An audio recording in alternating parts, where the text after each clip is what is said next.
Okay, so today I want to prepare a 3D print, and it's going to be for I can't exactly show you right now because I'm recording.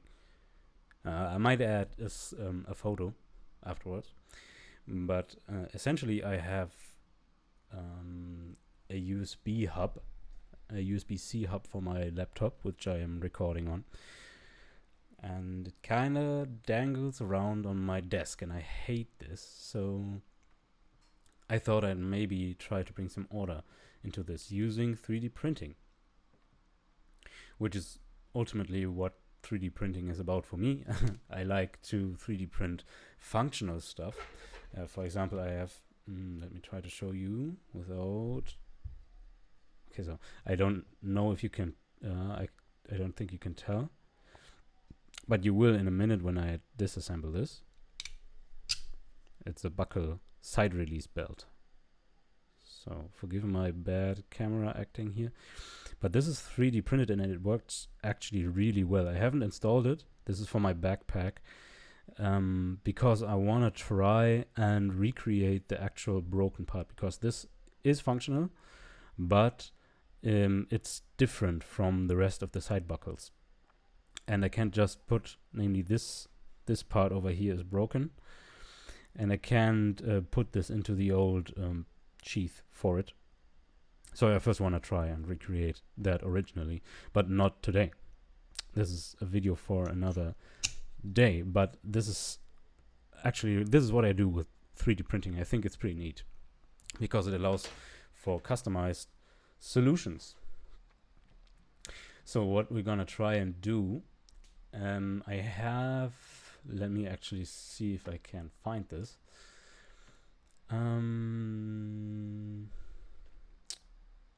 Yeah, here. This thing. Yes. I know it's kind of hard to tell what this is about, but essentially this is going to be hanging. All right, give me a minute. I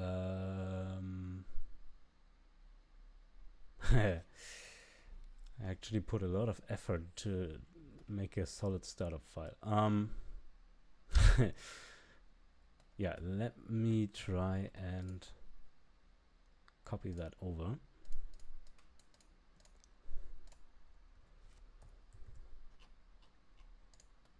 So it kind of worked. It kind of worked. You can tell this is an old project. No. Okay, we can hide these, and we're back. All right.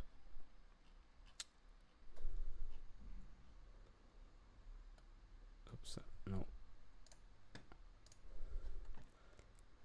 All right. This is going to be hanging underneath my desk, and within these claws right here, there's going to be this kind of elongated USB-C hub, and it works fine actually, with one exception, and that is I thought I could just hang this underneath my desk using nails. These wireframes, these are supposed to be nails. Unfortunately, it doesn't work that way at all, sadly. So this is why I am here now, to try and create something else, because I thought maybe we can do it like this. Let me show you something else. This part. This is, let me just, it's also kind of hard to tell, but this is a hanger for my headphones. And as you can see, it's pretty neat in that way because it's entirely 3D printed. There's no externally sourced parts, and it's got this thumb screw. It's pretty big for a reason, but it's pretty nifty in that it just kind of clamps to the desk. And it's one of my first 3D prints actually of all time. You can see because, well, you can't see, but I can, that the quality is, it's not ideal. But it's all right. It's all right. It's been with me ever since for 3 years now. So it's been pretty good. And the idea was to translate this idea onto my hanger. So well, that's what I am trying to do to do now. And this is also a very old model of mine. You can tell because it's it's a little crude, because it's got these gigantic cutters over here. It's alright, it's alright. They do achieve their purposes, but I guess there are more elegant solutions than this.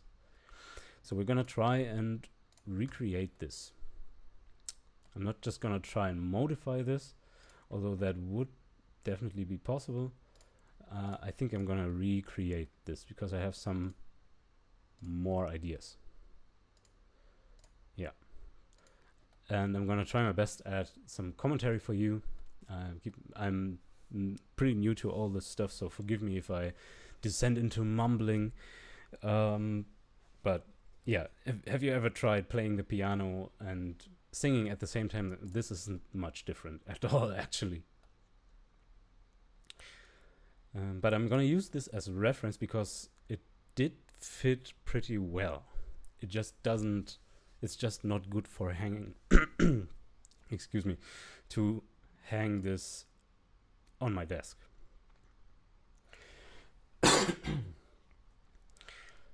So what the first step is actually going to be, we're gonna need this. As you can see here, I have this over here on this window. We're gonna look, you're looking inside of the model from the side here, like this. And over here I have the top view, which isn't that much good as of right now. We could change this, of course, but this also doesn't help much. We're just gonna ignore this for now. This is going to be a little cheat sheet for us, but the main action is going to be right here. Let me just make this a little more visible. And I like to enable wireframe, and because if you turn this up depending on the model, you're only seeing wireframe. So I like to turn this down to 0.35, and that is pretty good. That enhances visibility a lot. So, and as I mentioned, these nails are no good, so we're going to delete them. And we have a modifier over here. This is a Boolean modifier. This one is now no good as well. So let me just take you through, let me just take you through this modifier stack one by one. We're going to disable all of them for now. And yeah, so this is actually the base shape, and we can see we have a bevel. What a bevel is, you will see in a minute. This just adds these nice curved corners here, which is actually a pretty elegant solution. Let me just see. Yeah, I made a vertex group specifically for this, which only includes these two vertices. Apparently not.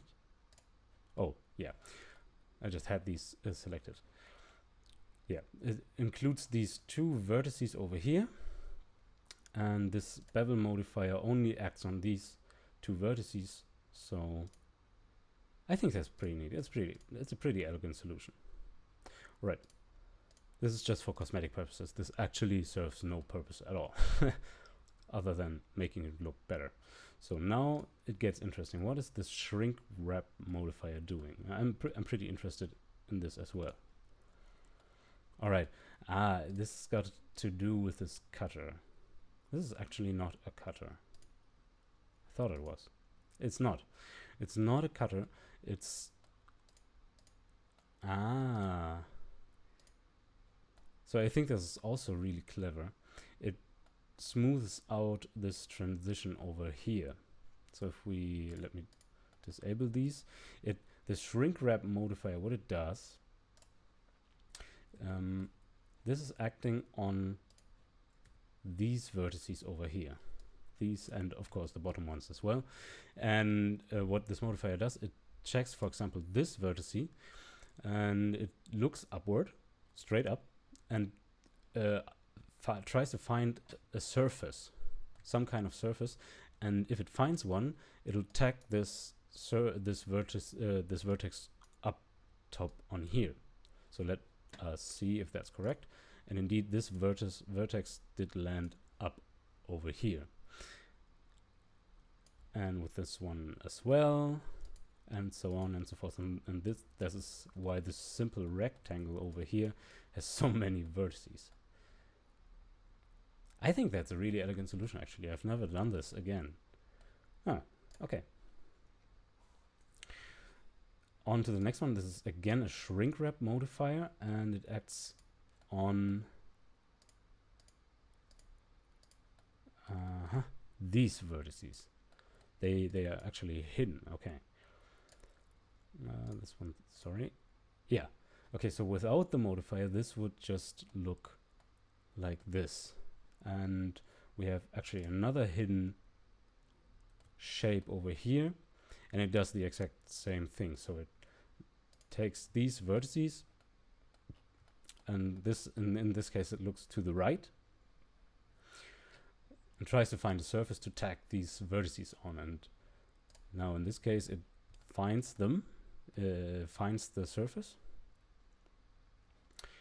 and zack, tags these onto the surface of this invisible shape. Yeah, it was originally a cylinder, but I don't know what it is now, but it's not so interesting. All right. Actually, not a bad solution. Not at all. Now, okay, and so the next one is pretty easy. We're gonna look at this green axis over here. And this mirror modifier, what I guess it does, without clicking this, it'll just mirror along this green axis, and indeed, that's what happens. So it's a pretty easy way to get to do only half the work. You just model only one side and let the mirror modifier do the rest. It's pretty neat. And so the last modifier is a solidify modifier. As you maybe can have already guessed, this is not a volume. This is not a 3D shape.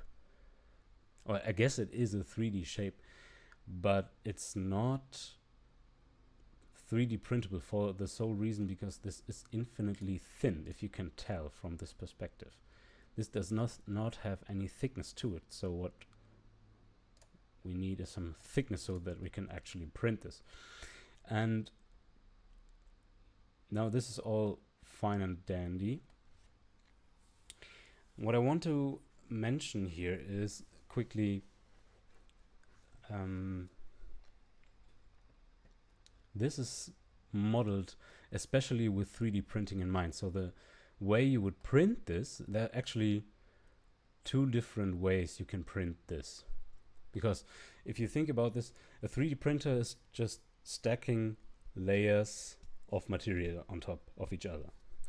And the question arises when you try to print something that's called an overhang. So let's say you have this layer over here. Let me just, say you have this layer over here, but you need the object to form an arc like this. So the next layer needs to be shifted a little over to the right, and you notice that part of this layer is going to hang in midair. And that is the holy grail of FDM 3D printing. How do you print overhangs? And the answer is step by step. It's I can't really show you very well. I'm gonna try though. If you can see, maybe like this. Nah. But you can tell, yeah, yeah, you can see the layer lines now. This part I actually printed at a 45-degree angle, so that all of the parts that would be floating, they're actually partially supported still by the below layer. And so this came out really well, and I was really surprised because this is quite a complex shape, complex part to be printed with a lot of overhangs. But it worked, and surprisingly well. It did droop. We call this... you can kind of see it here. This is the underside, the belly of the model. And you can see that support wasn't good enough, so that a little bit of the material did drop. We call this drooping. So it didn't stick to the model immediately. You can see this. Let me get the light on here. You can see this here, because the surface is pretty rough for a 3D printer part. It's pretty rough, and that is because the material couldn't harden up fast enough before flowing down. And that's okay for this part. It doesn't need to be particularly pretty. But this also compromises functionality in a lot of cases. So I'm glad it turned out so good, because the rest of the model looks really good, and this little drooping here, it doesn't bother me too much. So yeah, but we got to keep this in mind if we model for 3D printing. Oh, one second. So if we model for 3D printing, we always have to keep in mind, how are we going to print this? And let me actually show you what I mean. So I'm gonna need to take you on a little journey. You don't have to know what this program is or does. Let me you can't see, right? Okay, I'm gonna have to add a screen. Oh, can I do this live? Window capture. Prusa slicer. So I have no idea whether this will actually excuse me, this is some live adjustment over here. I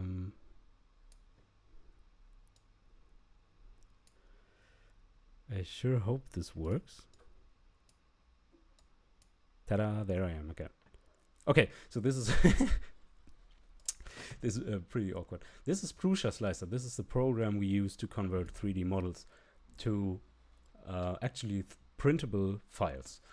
You don't really have to know what it does. I'm going to show you in a minute. Let's try and slice this. So this is the old unmodified model, and you can see I've oriented this model so that it will be printable, at least kinda. And if I hit slice now, and let me just do that, it will give me this kind of view, and we're gonna look at this step by step. So we got the slider over here, and it will shave off layer by layer so that we can look and reconstruct how this model is going to be constructed. So let me just take you through this. These are the top layers, and pay attention to whether the previous layer, you can see this here. What I was talking about is this kind of staircase effect right here, because we can only ever go so slightly off the edge of the previous layer, like this, because otherwise we're going to get drooping on like on the part I showed you. And Prusa Slicer actually recognizes this and colors all ledges it thinks are too far off in blue. We call this an overhang perimeter. This is not having this one layer droop a little is no big deal, essentially, especially if we're not printing any cosmetic parts. This is what I would call a functional part, so that's actually decent. Now what gets interesting is over here. These are the old holes for the nails, And holes are pretty much also no big deal, especially if it's screw or nail holes. They're gonna be deformed anyway. They are no big deal. But this is a big deal. And I don't quite remember how it managed to do that. It's a really long bridge. I think I supported this. Yeah, because Prusa Slicer could actually support this. Again, you don't have to understand everything that's going on here. If you are interested, you will find out soon enough. Let me support this. Right? And now Prusa Slicer is automatically going to generate. Yeah, I did it like this. It's going to automatically generate a wall that it can later then print on. Yes. So this is what you need to keep in mind when designing 3D models. How are these going to print? And for this model, there's actually 2 different orientations you could print in. We could also print it upright, like this. But that would raise the question, how is this ledge going to be supported? Because it's also got this exaggerated staircase effect.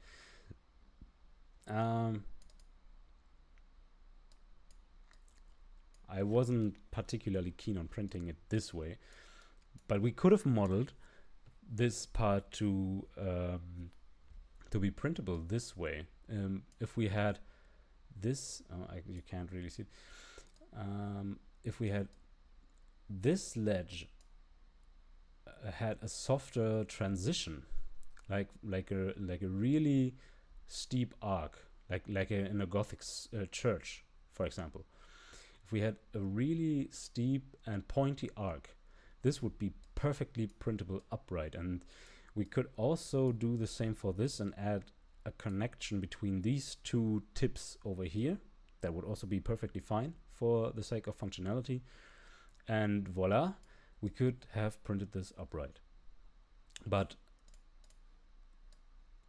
we are going to have to, if we were to print it now, we would have to print it this way, and even with supports. So if you see this, you could also, because this is waste material, right? You don't leave this on, this green block here. You don't leave this on the model. You have to remove it and possibly sand the edge right here.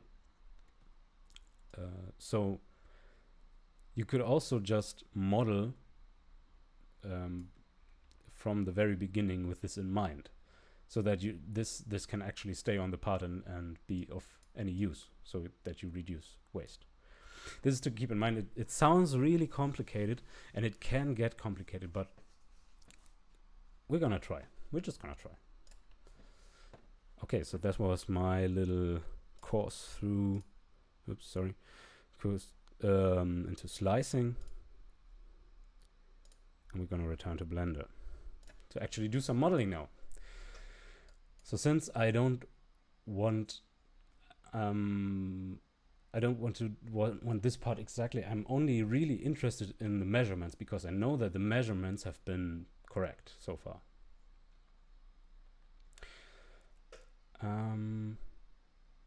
Yeah, that's what we're going to do. We're going to remodel this, and we're going to add this kind of clamp for the desk with the thumb screw. And the way we're going to start is by adding curves. We're going to take a curve, regular or Bezier curve, and we can't actually see this right now, but if we turn to edit mode and zoom in a little, we're going to see this little Bezier curve over here. Now we're going to take one of the control points, and we're going to turn on this magnet thing, the snap feature, and we're going to set it to vertex. So what this does, if we were to drag the vertex, this is what we call a vertex or a control point in case it's a curve, this over here is going to snap to any vertex, right? As you can see here, these are all vertices of the original model, and this control point is going to snap to it. And we're going to start out just by tracing the outline. I'm gonna have to, because that's how Bezier curves work, we're gonna have to rotate this. No, we're gonna have to rotate this around the y-axis. Yeah, we're gonna rotate this around the y-axis 90 degrees, and we're gonna rotate this now again around the x-axis 180. No, also 90. Negative 90. Okay, negative 90 degrees. And so this is aligned with the edge, kind of aligned with this edge now. And we're gonna just take the other control point and move it down here, because I really like curves for this purpose, because you can just through these Bezier curves, these have handles. We're gonna get there in a minute. With these handles, you can easily trace this curve right here. That's what they're for. But first, we're gonna have to align this. We're gonna rotate this around the z-axis 45 degrees and another time 90 degrees. This is aligned with this edge now. Now we're gonna align these control points, and I think we need to rotate this one back around. Yes. Let me just actually, yeah, align it this way. And if we drag, I like to scale these handles so that they're it just results in more organic handles. So we're gonna scale this handle with the S shortcut, S for scale. And the bigger the handle is, the more or the longer the curve will stick to the direction of this part over here. See, this handle is much shorter, so the direction that this handle goes in will be maintained longer. And we're pretty close, so if we extend this handle a little more, we're gonna get a pretty close fit. It doesn't have to be perfect. It really doesn't have to be perfect. It takes a little bit of experience, but this is a really nice, quick and easy way to trace an outline like this. And keep in mind, I should have turned off. I think it's better that way. Okay, so now we can extend the curve by simply hitting E for extrude, and we're just gonna pick the next the next point we're gonna want to extend to. And if you don't recall what happened, we actually have this curve. Let me just hide this for a second. This curve just now extends up until here. So, and we're gonna do the same shtick as we just did, and now we have to adjust a little. So we're gonna rotate this around the x-axis first 100, and no, not 100, and then we're gonna rotate this 90 degrees. You see this curve extends into the model right now, so we want to adjust a little over here, and we want to adjust a little over here. We're just gonna play with this until it fits right, like this, and a little less like this. It's getting pretty close. That seems good.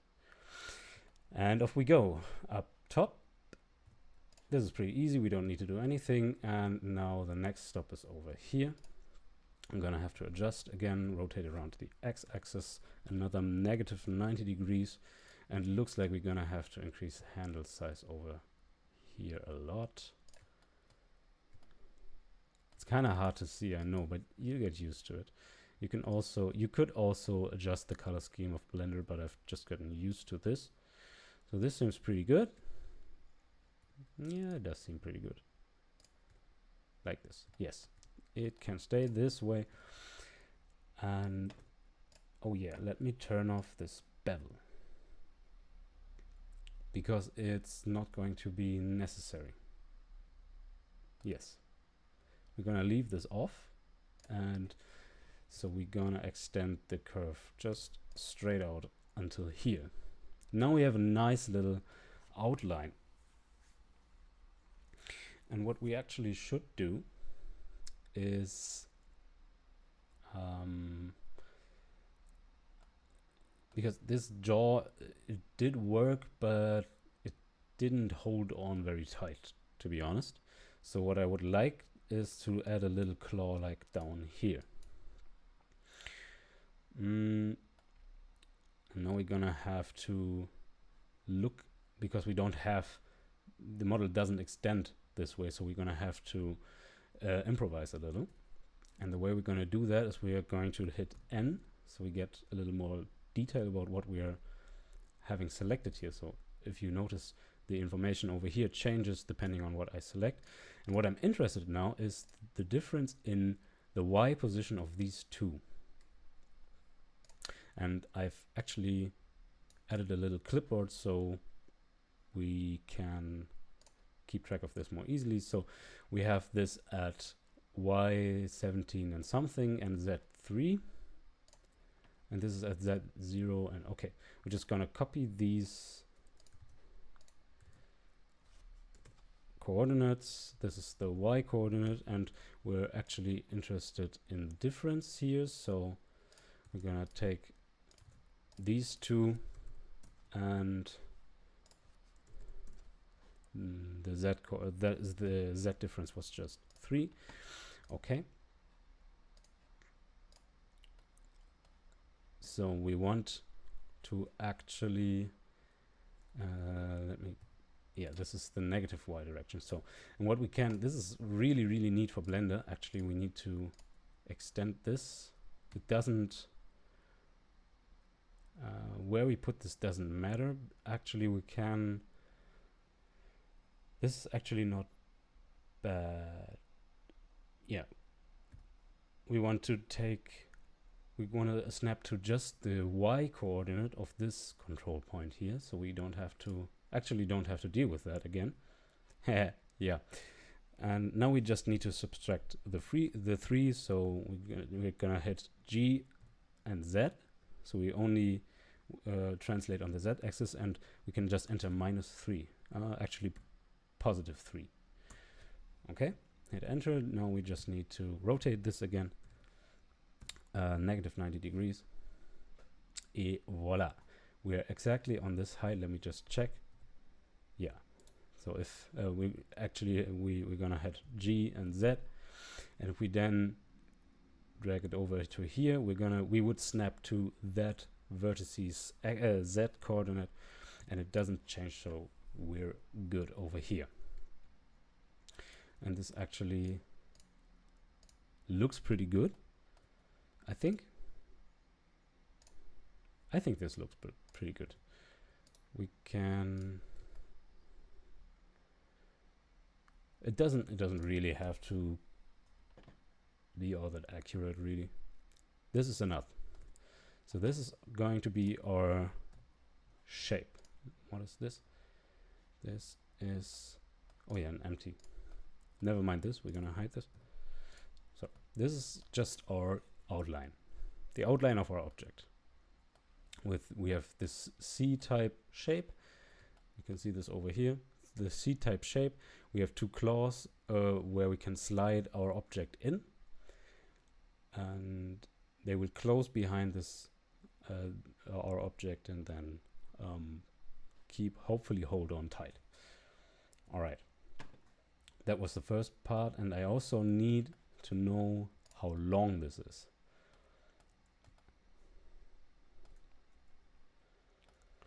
How long is this? We can just, it will actually tell us here. If we have this selected, our inspector will tell us the dimensions.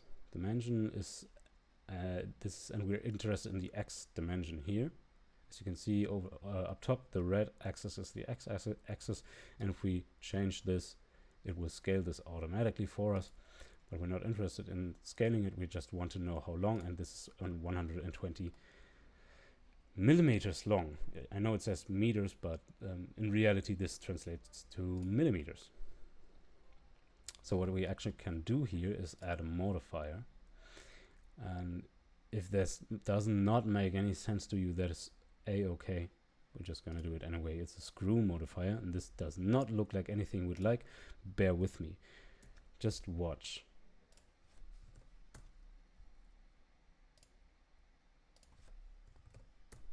Ta-da!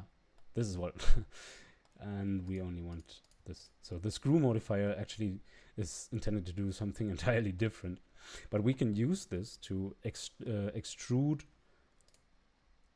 this shape of ours really well. I really like this tool. It sometimes produces really wonky results, but all in all it's pretty good. It's pretty good. Okay. What we then next want to do is we want to add this desk clamp, which is currently still missing.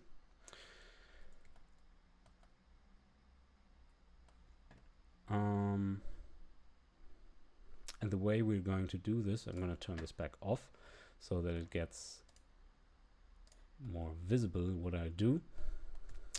So now we run into a limitation of Blender because we cannot split a curve. We cannot make it fork upwards here. Let me just check if that is still true actually. Let me extrude this. Yeah, and it forms this kind of weird loop. This doesn't work. We can't do this, but we can simply add another curve. And this time we want a simple line will do. We're going to start out here. What this will do is this does not make these nice curves like the Bezier curve, which is also exactly this is for this purpose. This is exactly right.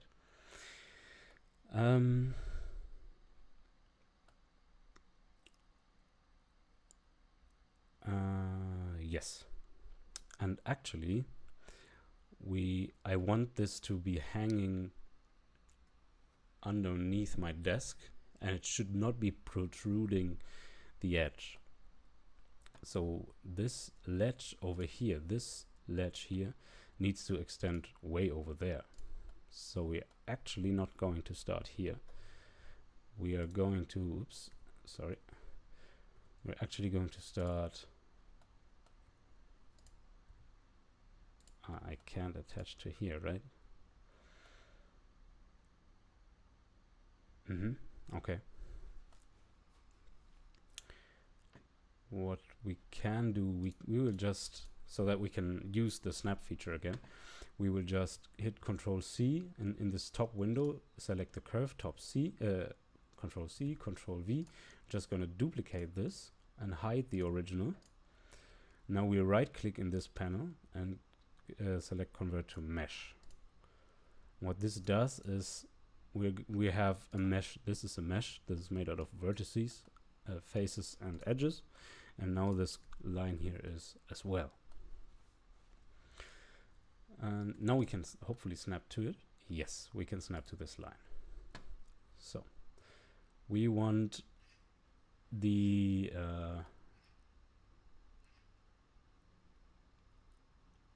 ledge to be extending kind of into over here, but we don't want this to go down along the curve, so we hit Shift Z. What this does is it translates this vertex that I selected only on the X and Y plane. Without, it locks the global, it locks the Z coordinate. It does not change anymore. As you can see, as indicated by these, if I hit just X, it will highlight the X axis. If I hit just Y, it will highlight the Y axis, and we can select both X and Y if we hit Shift Z. And this is exactly what we need now. This is still translated a little too high, so we hit grab G and Z again, and we just select the original vertex. Now we have a perfectly horizontal line that extends to this edge over here. All right, so far so good. And now we need this to translate upward, and I actually need to take a small measurement because I actually don't know how. Whoops. I don't know how thick my desk is.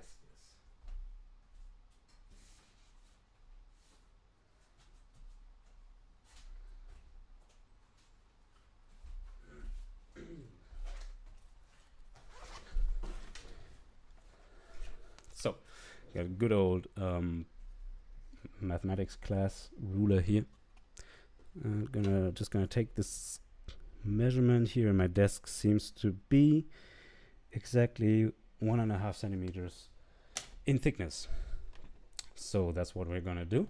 We're gonna extrude this vertex in Z, and we just type in 15. Yeah, that's what we do, 15. Negative 15 in this case. And if that seems too big, then that's probably because it is. Let me just check again. No, actually the object, the USB-C hub is thinner than the desk itself, so this is right. And as a rule of thumb, we will extend this. Keep in mind we're on top of the desk right here, and we will add a little tolerance. So we're just gonna give, let's say we give 2 millimeters tolerance. And yeah, had the wrong selection here. And we want this to extend all the way back onto the desk. So I say we're just gonna have this snap back to this wall here. So we're gonna hit extrude and shift Z again and just select the very back here. All right, it seems pretty good. Now let's see what we did. We don't need this guide anymore, and here's the original curve again. So we have, let me hide this. So this is the shape we have now. And I think this one can actually be a little bit shorter.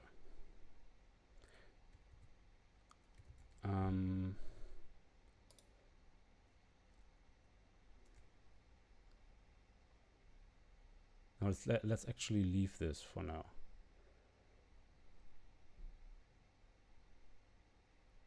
Because I'm thinking about making this a cyclic curve.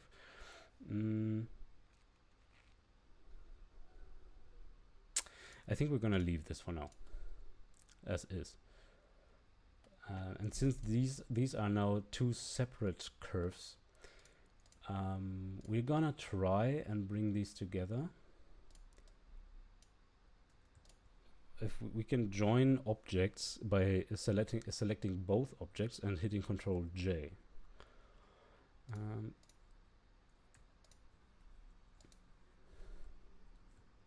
had the wrong combination here. So Control J will join these two, and they are now both in this object, grouped into this object. And it seems to work fine, but keep in mind that these are still two separate curves. We just joined these. Let me actually, and this is important, actually undo this. What you want to do, and this, I modeled this in a time where I wasn't so good at modeling. So we're gonna have, this is what we call a destructive step. If we join these, you will notice that these objects disappear from our list. And the only way we can retrieve and re-separate these objects would be by undoing, by Control Z. And this is what we call a destructive step. There's no way to separate these again afterwards without destroying something. That's why it's called destructive. So what we instead do, I make a new collection. I call this backup. Let me actually turn off caps. Backup. And we're gonna duplicate these objects. And for some reason they were duplicated straight into the backup. That's good. We just hide the entire collection so they don't get in the way. And now we can safely just join these. And what this does to us, remember we extruded that with the modifier. And the modifier, the reason why you want to be using modifiers a lot in 3D modeling, especially for 3D printing, is these are by definition non-destructive. So if we can just add this modifier, and you see this is horrible.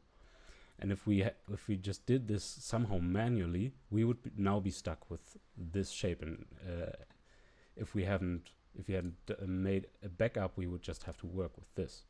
But since this is a modifier, we can just disable it. This is pretty handy. We still need to adjust this like last time. Yeah, we want this on the x-axis, actually on the negative x-axis, so we just input a negative screw length, and we only really need one extrusion step like this.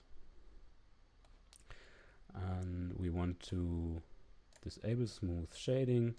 Calculate order is, I can frankly not tell what exactly this does actually. But it seems to improve mesh quality. So we're just gonna keep this. And now for another trick, we want to see the face orientation. Now I'm gonna explain what face orientation is in a minute.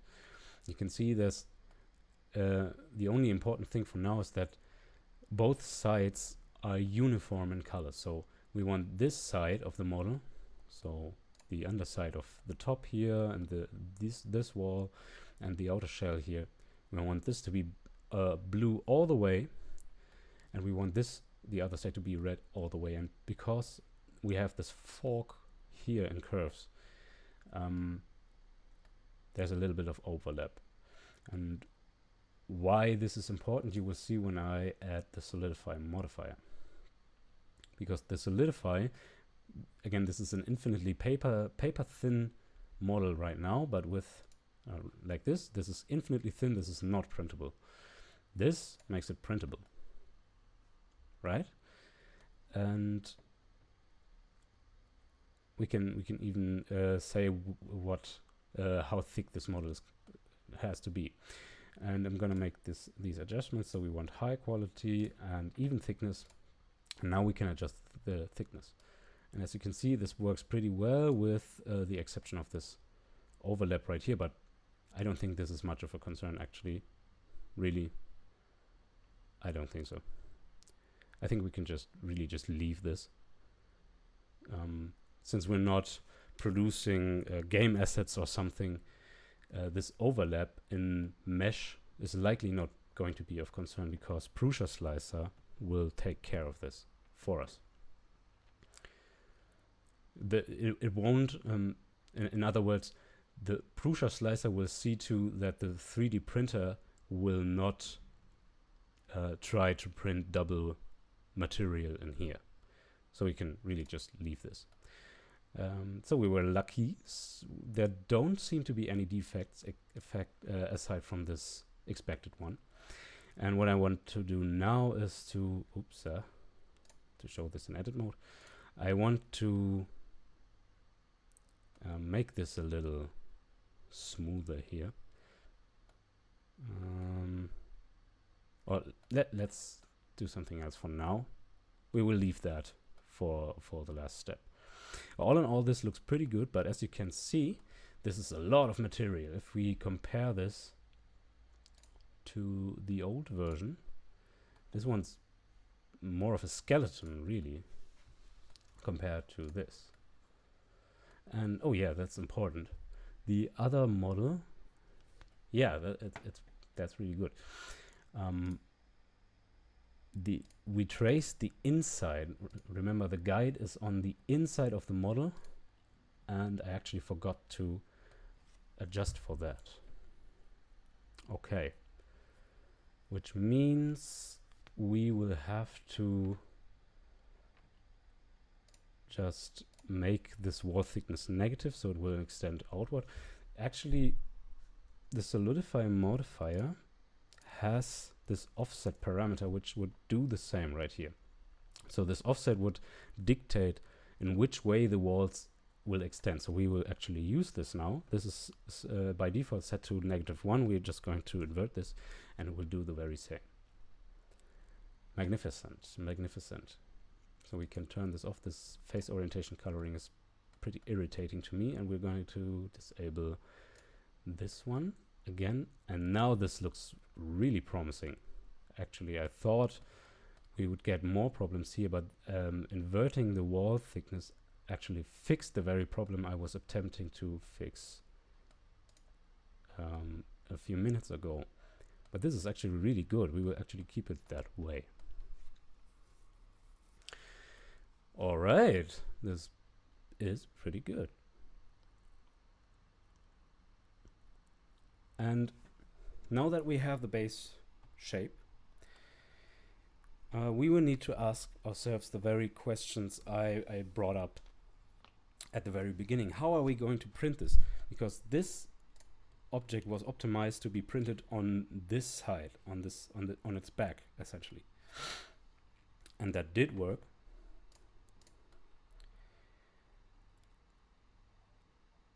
And I think this is going to... Now we need to look at this. I'm actually going to rename this holder body. Something so that... Yeah, because solid body is not a good name. Holder body is also not a good name, but a lot better than solid body, I think. Okay. How's this going to be called? And actually, let me... Now it gets interesting. Can I edit this? Yeah, I want... Remember, I don't want this to be protruding off the edge, beyond the edge of the desk. So what happens if I try and move this out a little more? So I can't snap to vertex here because this vertex is not real. This is not a real vertex because it stems from this modifier, so I have to guess. Let me... 1.8 is actually very thin. Let us make 2 millimeters wall strength. That sounds pretty good. So in theory I should... it's not straight, but we're just gonna go with 2, maybe 1.8. We're just gonna eyeball it. That's good enough. And we need to adjust the top. We can just hit grab Y and snap to this, and we're good to go. All right. So, and that is actually the beauty of non-destructive modeling here, because I can just adjust this complex 3D model if I just hit edit. And if I were somehow to change this shape completely, I could just do this. And everything else would be handled for me in this fashion. I think this is really beautiful. Okay. Now we're going to have... exactly. We need to think about how is this going to be printed. And let me actually try and add a bevel. See what the bevel would do, because down here we really need bevels.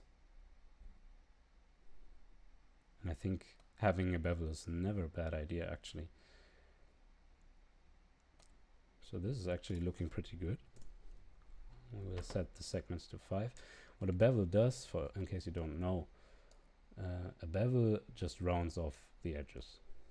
It doesn't do all that much in 3D printing, especially when the radius of this bevel is going to be 0.8 millimeters. Keep in mind, the 3D printer, if we choose to, should we choose to print this upright, so standing on this edge, which is pretty likely, these bevels are going to get in the way of printing. So I have actually I mostly opt to leave them out, but most people like them, so I always try and implement them. But I think what we're going to do is a similar thing to what I did on this one.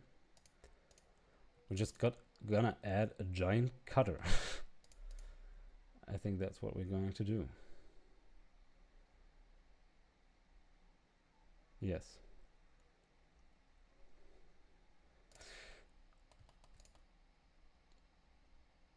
That's a very easy way to remove a lot of excess material here. Let's just do that. We're going to add a cylinder, which is also invisible. There it is.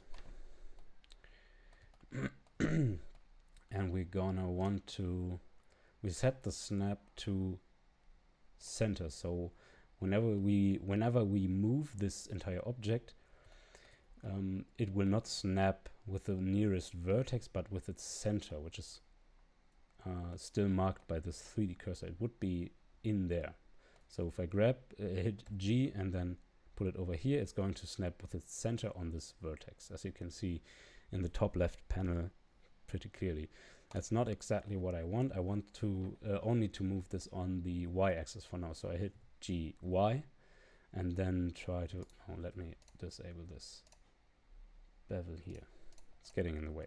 So, no, not in edit mode. G, Y, and to this edge. And we're going to scale this in only along the X-axis. So we hit SX. So that this is where this panel now comes in handy. We want these teeth here to be still thick enough to hold this object in place. And we also don't want this to be protruding all the way to the back, so that we leave enough material for stability. And I think this is already pretty good. I really do. So how are we going to make this cut a hole into this?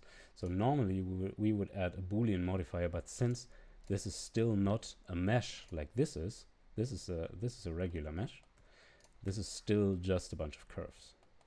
We could add a Boolean over here, and let me actually see.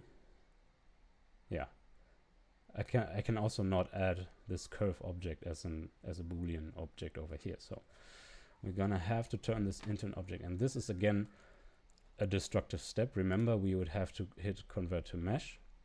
We're not gonna do that yet. We're gonna make a backup first. So hit over here in this object list, hit Control C, and we're gonna have to, and we want this in the backup scene, so Control V.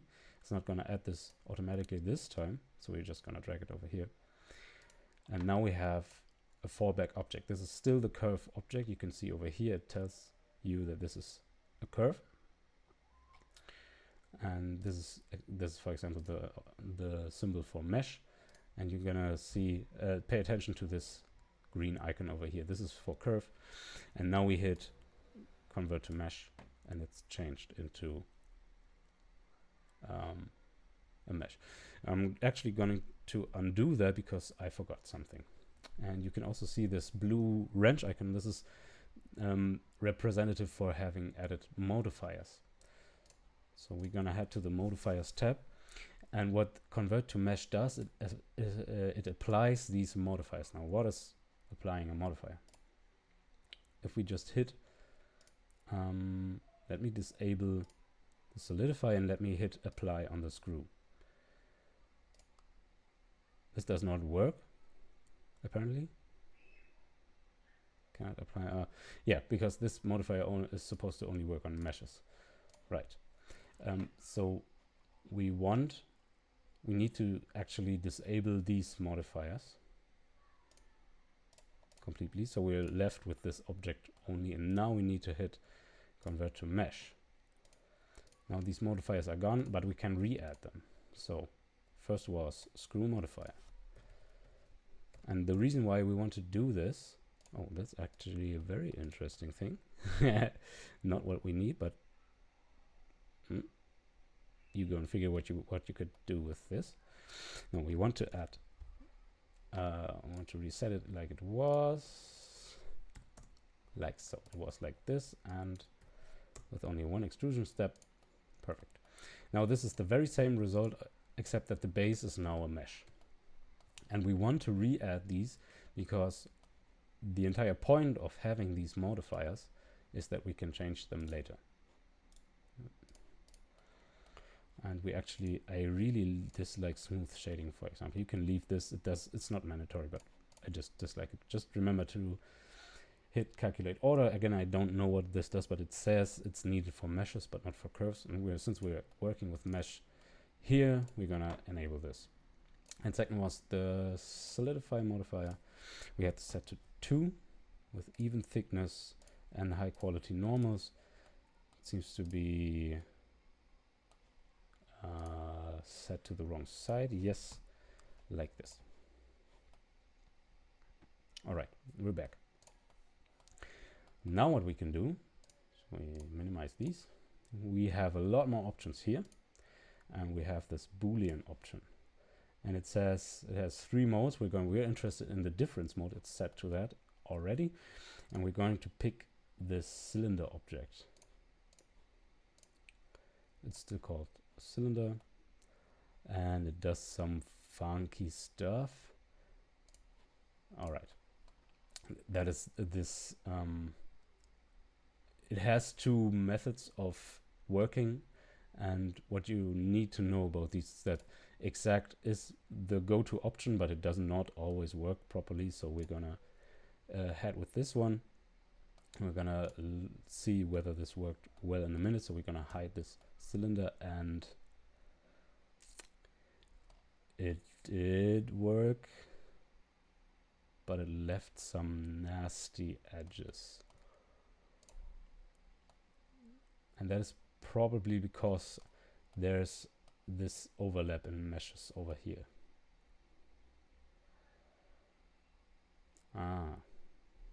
Okay.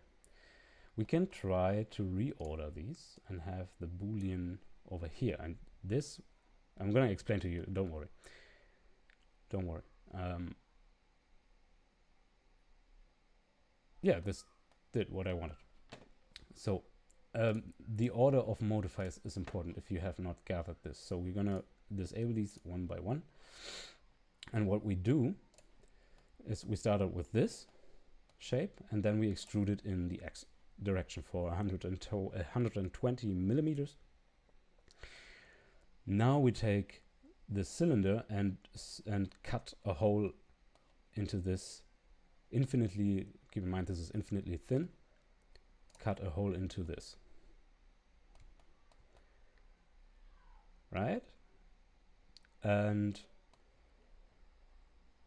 now we still have this paper thin thing, and now we want to give it thickness. And apparently this is a different thing than if we were to first give it thickness like we had previously, like this, and then cut a hole into, because Blender doesn't quite know what to do with this overlapping mesh over here. And this would produce errors in Prusa Slicer, so we could not print this. We need a closed mesh, and this is not closed. Apparently this is open because we can look inside here. But apparently if we flip the order of the last 2 modifiers, this is fine. We cannot switch to exact, but that's okay. Now this is looking a lot better. A lot better.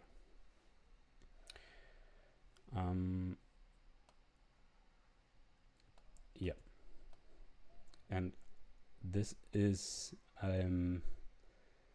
not extending all the way to the back, so I'm going to make this longer. So I do grab Y and just hit 2 because the wall strength is 2 millimeters, and now this extends all the way to the back. This is looking great.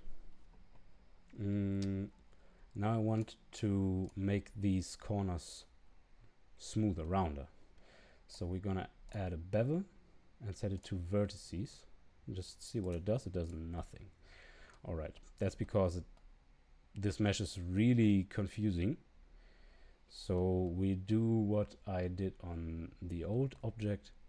I'm just gonna select these vertices. In this case, only this vertex. I'm gonna make a new vertex group and call it bevel. Then we hit assign, then we check whether this is correctly assigned by hitting deselect and select, and apparently this is now assigned correctly. And now we set in the bevel modifier the limit method to vertex group. Now we select the bevel vertex group, and now we're gonna see what it does. And it still doesn't do a whole lot. Maybe if we set it to edges, it will bevel that edge. Still not great. I wanted it to round that off. So if we go before the solidify, this will actually do what I want. Yes. Again, this solidify should probably always be the last step, because doing operations on a paper thin plane seems to be a lot less sensitive to errors, apparently. And I just noticed something. While we have traced the inside of the holder down here. So we need the wall to extend outside, otherwise our object won't fit. And we have the same problem up top here. So actually, let me go a step back. Disable the bevel. And you see the wall extends inwards. It won't fit my desk because the measurement from here to there, from down here to up there, is exactly the width of my desk. So I need to flip the face orientation here. So what I'm going to do is select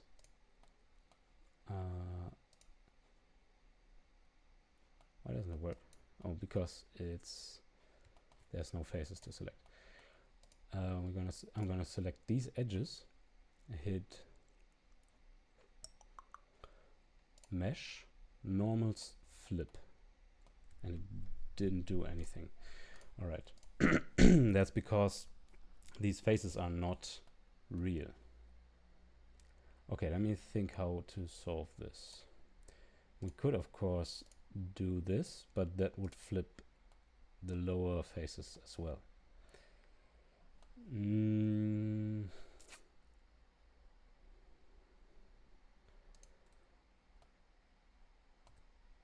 We can, of course, apply the screw modifier, so then these faces would turn real, and then I could manually flip that.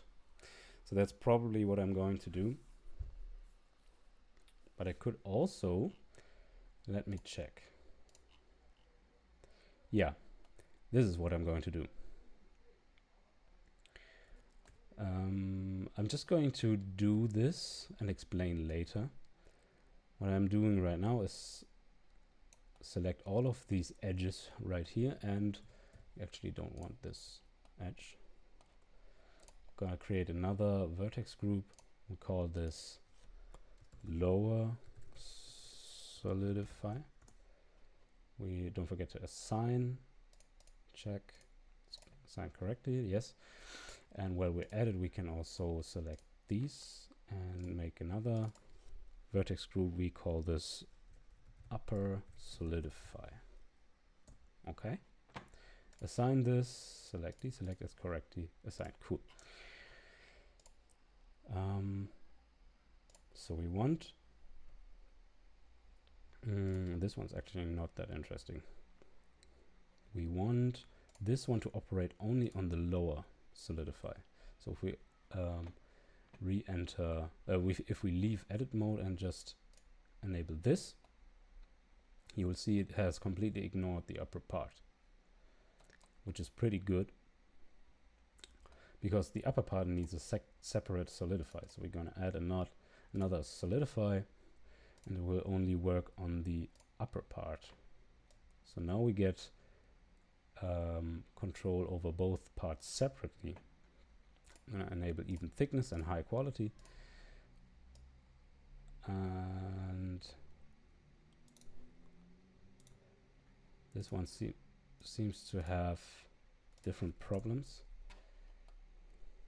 This is not working correctly.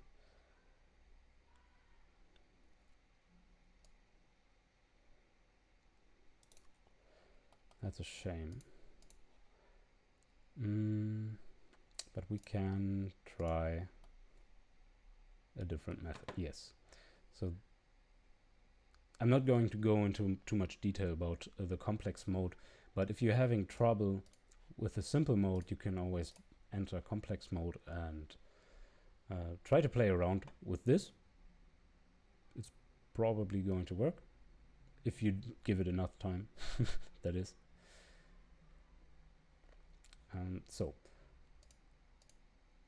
And this is still extending the model inwards, and we want this to be extending outwards. This is good, except we need to fix this overlap down here. So we're gonna select this edge, hit GZ, and just we can't select because these vertices up here are not real. We're just gonna hit GZ2 -2, and now we're good again.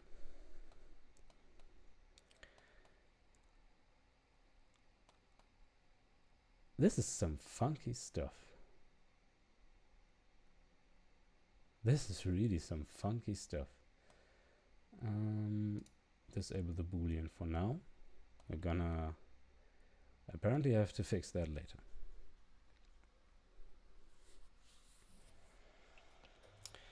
And this is probably where we will have to acknowledge that joining these curves along the way was not the correct step. And I would probably like to go revert this, because we're having trouble with solidify and with the Boolean, and this is just not good at all. I mean, I really don't know what's happening here. It looks kind of cool, but it's going to be troublesome when printing, so we can't leave it this way. Just gonna throw out the bevel for now, and we can try to reorder this again, see what happens. When we still have problems with these overlapping meshes. So I would really rather like this to be separate. Okay, then let's go and revert, because that's what we made the backup for, right? Revert. We hide this model for now, and voila, there we are again. Exactly, we want to revert to this state. And now we just take these and duplicate them again. We call this one lower body. We call this one upper body. And I'm going to do it a little faster now because this video is getting really long. If I can, we're gonna hide the backup again, so we can actually work with this. So now we need to apply all of these modifiers separately. I'm just gonna go a lot more quickly because, well, I've explained already in depth. Let me just do that. Yes, exactly. Now I want to solidify 2 millimeters. Extend outward, correct. And I don't like smooth shading, and we right. Solidify again, calculate order and smooth shading. So again, 2 millimeters thickness, even thickness and high quality. And yes, we want to offset this. Oh yeah, and I made a mistake. I just I made this edge shorter, but I cannot because this is the inside of the disk. So This is more like it. Exactly, and I extended this another 2 millimeters, like so. Okay, so we're back up to speed, I guess. Let's re-add. Oh, right. Let's get rid of this object. And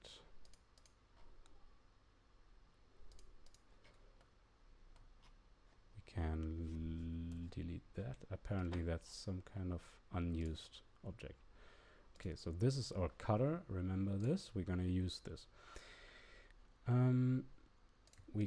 We need to re-add these into our. Where did the other go?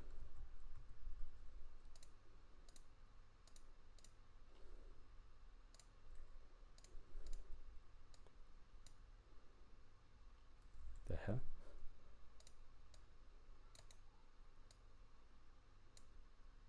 Oh, down here. It sorts those alphabetically. Okay. We make, because the next steps again going to be converting these to meshes. So that is a destructive step, and we make these backups for that.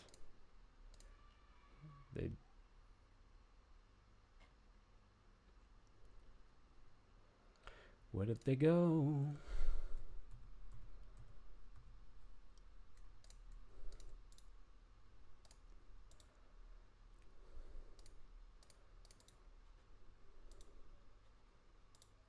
Paste.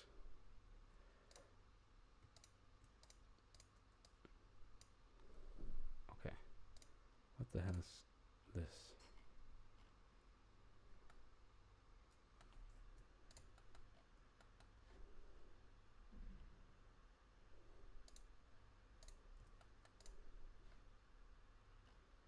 It apparently duplicated this one as well. Okay, so now we convert these to mesh. Oh no, we need to disable these modifiers beforehand because we don't want them to be applied. Convert these to mesh. Re-add the modifiers.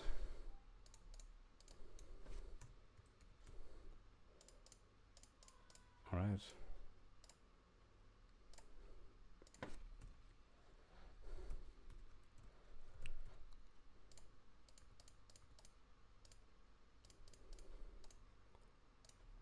Like this.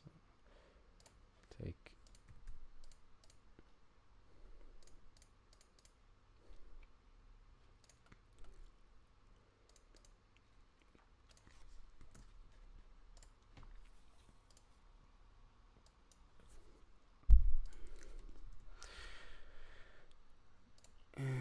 even thickness, high quality. Okay.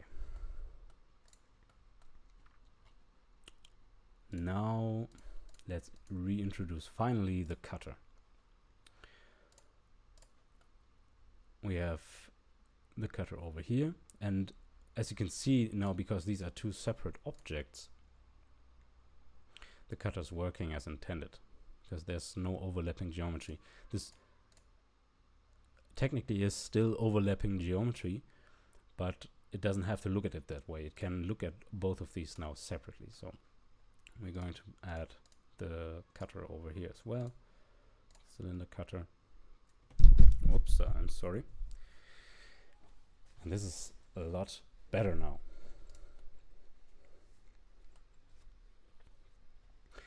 Now this one will get its bevel back.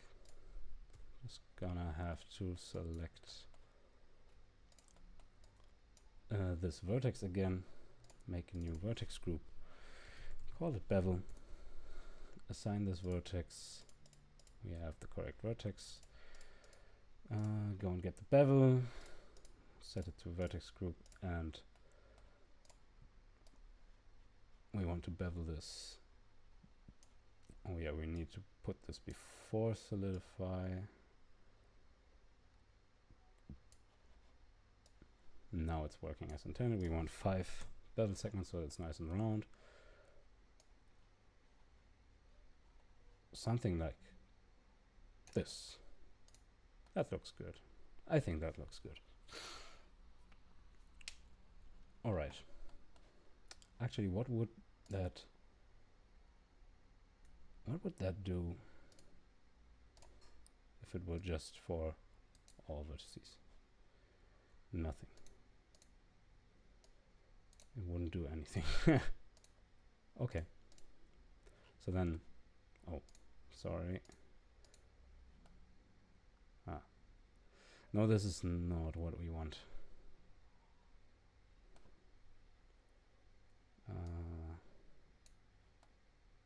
No. No, this is not good. We're gonna leave it at this one bevel over here. Maybe we can, let me actually, no. Now we're gonna leave it like this, I think. All right. Now this looks promising. And so the distance between these two is 17 millimeters. The desk is 15 millimeters wide. And now I originally wanted to add some screws, some thumb screws right here. And that is, of course, still a possibility. But I'm also thinking about just adding double-sided tape to this. Actually, I think that's a lot better. And I'm also thinking about making this wall a little thicker. Let's do some, yeah, I think this is better. We're gonna have to move this up for that amount, of course, like this. And this is why we went through all the hassle of making this non-destructively, because now I can just, when I'm pretty much finished modeling this. The last thing is just the finishing touches. Now I can just say, oh, but I think I need the wall to be thicker. Now I can just go over here and make this thicker. I could also make this very thick if I wanted. Just would have to move this up. It's in 3 steps, right? Just because I did it this way. This is obviously way too thick. This part doesn't need to be that strong, so I'm gonna revert that. It's that easy. That's why if you want to get into 3D modeling, Blender is really good in exactly this way, because it enables you to do these non-destructive things. And this is just using modifiers. We also have geometry nodes, which I'm not going to get into here. But essentially, geometry nodes is a way for you to make custom modifiers to suit your exact needs. It's a little more complicated than just using modifiers, but this is a great starting point. This is actually how I started out modeling for 3D printers in Blender. And I think this is a really magnificent way of doing this. I could also now, if let's say I print this and I realize, oh, I've gotten a measurement wrong. Let's say I've measured the length of this object wrong, right? I can just go into here and adjust the length over here. Let's say I was off by a centimeter, so it's actually 13 centimeters long. Just make it longer, right? You get the idea. And it also pays off, as you probably have seen. I don't know how this is going to be cut, but as you can see, I did revert to one of the backups. You should also probably you should probably give these better names than I did, but they're there for a reason, because every destructive step, it's called destructive for a reason. You cannot revert a destructive step other than undoing, and Blender is notorious in having, well, not really that many undo steps. And either way, undo steps are limited, so you better use them carefully. All right, but this is looking pretty promising, and I think I'm just gonna leave it like this, because I don't think the screws, the screw thing is like pretty cute. It's pretty neat, but it also doesn't add a lot of friction, and I think double-sided tape is going to be a lot better in this case. I'm gonna roll with the double-sided tape, and for that purpose I'm going to make this fit my desk better. So this is currently 17 millimeters wide, this opening, and my desk is pretty much exactly 15 millimeters, so I'm gonna leave just a tolerance of, let's say, half a millimeter, because the tape's also got a little bit of thickness, so we're gonna make this negative 15.5. So now we have half a millimeter of space in between the walls of the object and the desk. It's probably going to fit pretty snugly already. Okay. Last step is going to be reducing the material on the back, because I think this piece is going to be printed on its side. Yes, unlike this one. This was intended to be printed on the back. We're going to print that on its sides, standing upright. And you see, this overhang is pretty printable. We're going to have to adjust this, and we really need to rename this. So we name this C for cutter cylinder, and we're going to parent this cylinder.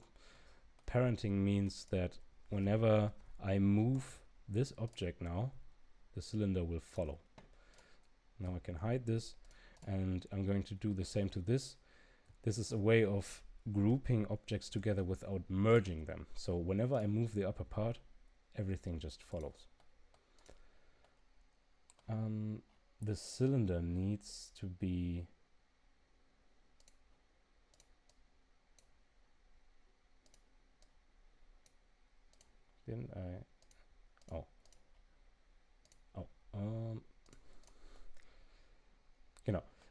this overhang is pretty good, pretty printable, except for this segment right here.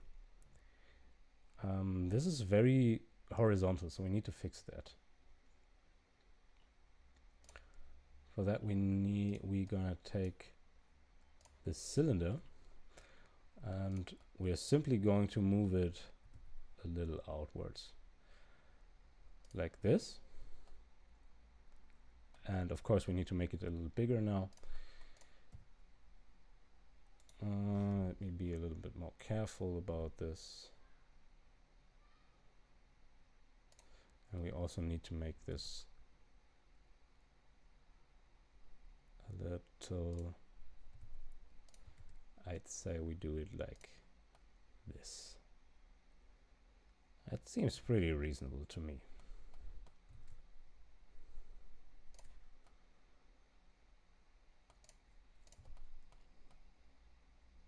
Yeah, why not? That's pretty reasonable, no?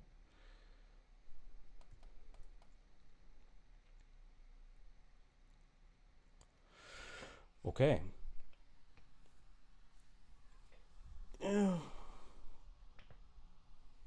That seems pretty reasonable.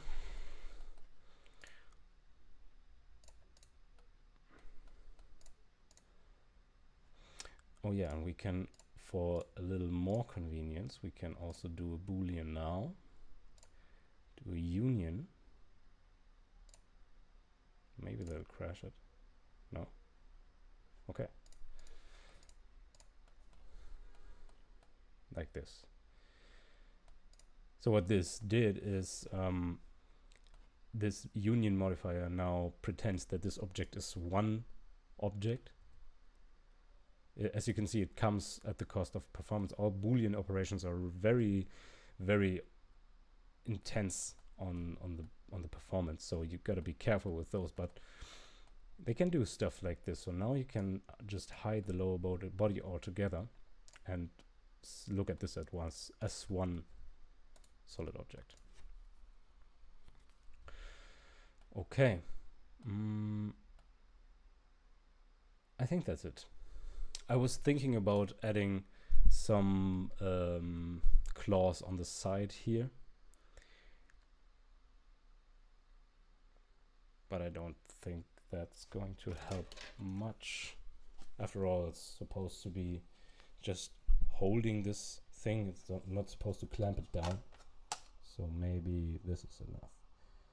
Let me just check again. So 12 centimeters would be from here to here. Now we can actually make this an entire centimeter longer.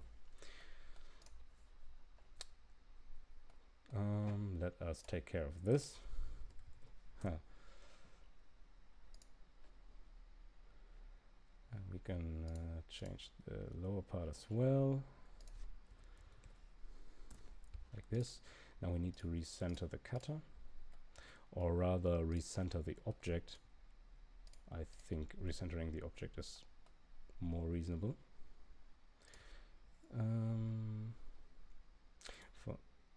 I don't think that'll work.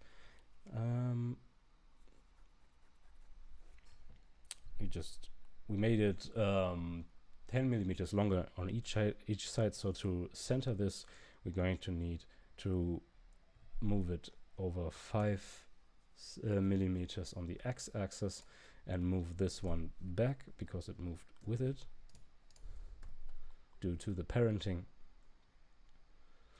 And now this looks a lot better. Now what I want to know is how long is this edge, because it seems pretty long.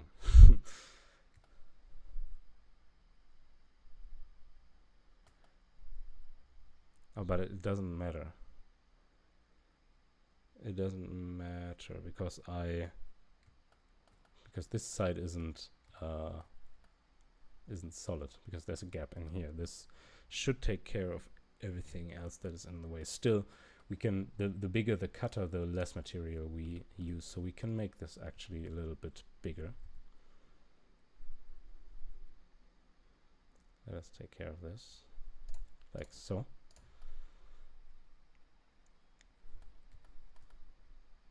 I think that's pretty neat. And what I want to add as now the final step is I want the back to have a cutout as well. So we're gonna add another cylinder. There it is. We need to rotate this on the x-axis by 90 and then rotate it on the z-axis by 90. We're gonna make this longer. And let us apply the rotation. So now if we scale it in x, we scale it to 110, I think. Yes. Now we scale this in z and y by 10. So let's see if that's too big. Let's make it a little smaller. Does that fit? It's still set to center, right? So we want to hit the exact center here. And we only want, we don't want to move this in X, so we go G Shift X. Now it's pretty centered, right? We can use this perspective for this. G Shift X. is not centered. This is centered. Yes. And I think that hits this spot exactly. It's just a little too big still. And it's the wrong way around. So I actually did it the wrong way, and this needs to be smaller. Yeah, kind of like so. Exactly, it needs to be very long. And that is on the x-axis. So we're gonna apply the rotation again. Now we can scale it on here. And this is going to result in a kind of miter. Let me just turn this perspective around so I can see this better. We want the tip to be very sharp. That's exactly what this is going to do. So we're gonna add. Where do we have this cutter? Oh, we have it past the. Okay. In this case, this is actually better, I think. We can try something. We can disable this cutter, and since we have this union modifier here, we can try and see what happens if we put this cutter past the union. Oh, no. No. No. Okay. It doesn't work. That's okay. We're gonna just re-enable this.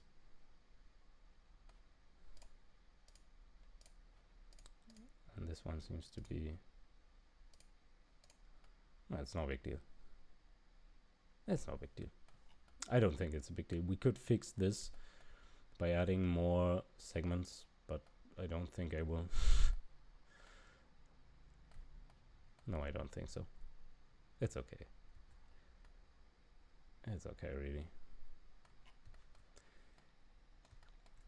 So back to this one, we want to add another difference boolean right after that one. And this is going to be the other cylinder. We haven't given it a proper name. So cutter cylinder small, that's going to be sufficient. We are going to parent this as well to here and move it into, because it's already appended here, so it doesn't show up down here again. And I think we can hide this already. No, we can't, because it doesn't intersect with the upper body, so we need to have this cutter boolean down here, like this. I'll hide this, and we have a nice big hole in here.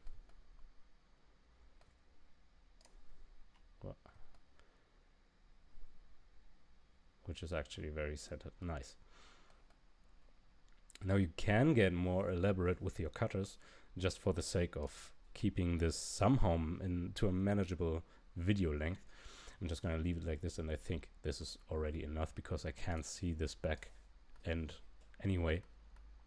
It's just to save some material, and I think this is pretty much good as is now.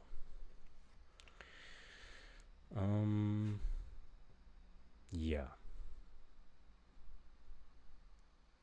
And I really think I'm going to leave it at this. This is not centered. How is this centered? This is not centered. We need to move this up.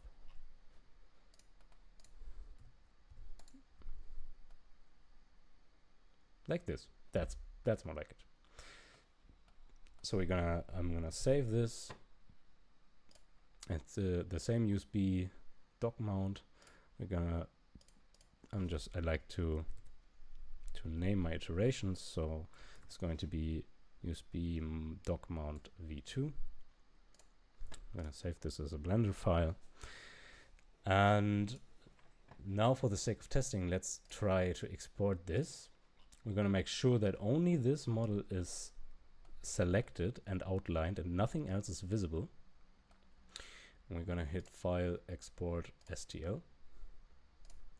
And I'm gonna name this USB-C dock mount v2 as well. We're gonna hit, you can't see this, right? It's a shame. All right, on the export window, there's an option to include the selection only. That's why we made sure to select this and have nothing else visible if possible. And that's just a safety measure because it led to funky exports. So we're gonna switch over to Prusa Slicer again. Let me bring this up right here. So we have the olden model, but we don't want this anymore. We actually need something entirely different. I'm gonna import the new version. Here it is. And as I said, we want to print this on its side, standing upward. And I realized that just now that this rounded corner here is probably getting in the way now, and it's not going to look very nice. Nope, it's not going to look nice, and it's going to be visible. So I'm gonna hop back into Blender and fix this.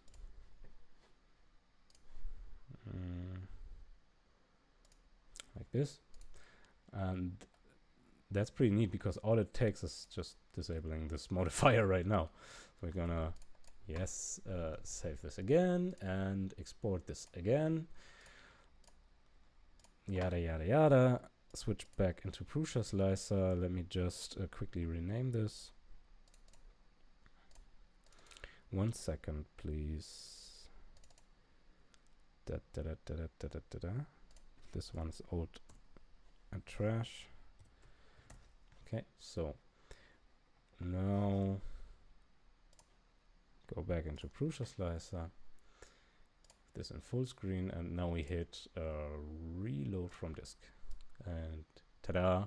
In a few seconds, we have now fixed this bevel issue. Let's slice it and see what happens.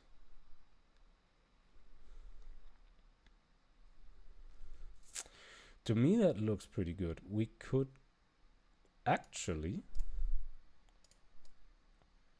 I'm realizing this right now, print it also this way. We'd have kind of a long bridge here that is also strangely segmented.